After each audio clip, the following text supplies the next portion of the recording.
അതിനകത്ത് നമ്മൾ കെമിക്കൽസ് ചേർത്ത് കഴിഞ്ഞാൽ അതിൻ്റെ മൂല്യത പോകുമെന്നുള്ളതാണ്.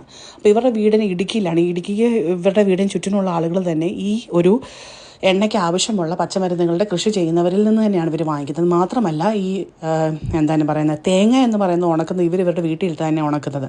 സൾഫേറ്റ് ഇട്ട് ഉണക്കുന്ന അങ്ങനത്തെ പരിപാടികളൊന്നും വീട്ടിലിട്ട് ഉണക്കിയതിന് ശേഷം ചക്കിലാട്ടിയ എണ്ണയിൽ തന്നെയാണ് ഈ ഹെയർ ഓയിൽ നിർമ്മിക്കുന്നത്. അതുകൊണ്ട് തന്നെ കുഞ്ഞുങ്ങൾക്കിത് യൂസ് ചെയ്യാം, ആണുങ്ങൾക്ക് യൂസ് ചെയ്യാം, പെണ്ണുങ്ങൾക്ക് യൂസ് ചെയ്യാം. ഡാൻഡ്രഫ്, ഹെയർ ഫോള്, അതുപോലെ വളരെ ചെറിയ പ്രായത്തിൽ വരുന്ന നര, ഇതൊക്കെ അവോയ്ഡ് ചെയ്യാം. എനിക്ക് ഏറ്റവും ഇഷ്ടപ്പെട്ടത് ഇവർ പച്ചയ്ക്ക് എന്നോടൊരു കാര്യം പറഞ്ഞു, സുസ്മ ഇതൊക്കെയാണെന്ന് പറഞ്ഞാലും PCOD, PCOS, തൈറോയ്ഡ് അങ്ങനത്തെ സാധനങ്ങൾ, അങ്ങനത്തെ അവസ്ഥകളുള്ളവർക്ക് ഈ എണ്ണ തേക്കുന്നത് കൊണ്ട് മാറ്റങ്ങൾ ഉണ്ടാകത്തില്ല. അതിന് മെഡിസിൻ തന്നെ എടുക്കണം, ഒപ്പം ഈ എണ്ണയും യൂസ് ചെയ്യണം. അങ്ങനെയാണ് അവരത് എന്നോട് പറഞ്ഞു. അപ്പോൾ അതെനിക്കൊരു ഭയങ്കര ഒരു പ്ലസ് പോയിൻ്റായിട്ട് ഫീൽ ചെയ്തു.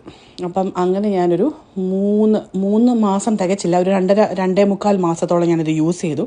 ആ 2.5 മാസത്തിൽ ഹെയർ ഫോൾ കുറഞ്ഞു എന്ന് മാത്രമല്ല, എനിക്ക് അവിടെ ഇവിടെയായിട്ട് ചെറുതായിട്ട് ഡാൻഡ്രഫ് ഉണ്ടായിരുന്നു. അത് നല്ലതുപോലെ നല്ല കംപ്ലീറ്റ്ലി മാറി എന്നുള്ളതാണ് ഈ ഒരു ഹെയർ ഓയിലും കൊണ്ട് എനിക്കുണ്ടായ ഒരു ഗുണമെന്ന് പറയുന്നത്. സോ ഇതിൻ്റെ ഡീറ്റെയിൽസ് ഞാൻ താഴെ പറഞ്ഞേക്കാം. ഒന്ന് ആമസോണിൽ അവൈലബിൾ ആണ്, പിന്നെ ഇവർക്ക് വെബ്സൈറ്റ് ഉണ്ട്. അതുപോലെ തന്നെ ഇവർക്ക് ഫോൺ നമ്പർ, വാട്സാപ്പിലും ഇൻസ്റ്റയിലും ഇവരെ കോൺടാക്റ്റ് ചെയ്യാൻ പറ്റും. ഡീറ്റെയിൽസ് മുഴുവൻ ഞാൻ താഴെ കോമെൻറ്റിലും ഡിസ്ക്രിപ്ഷനിലും പിൻ ചെയ്തേക്കാം. നിങ്ങൾക്ക് താല്പര്യം ഉണ്ടെങ്കിൽ വാങ്ങിക്കാം. ബൈ.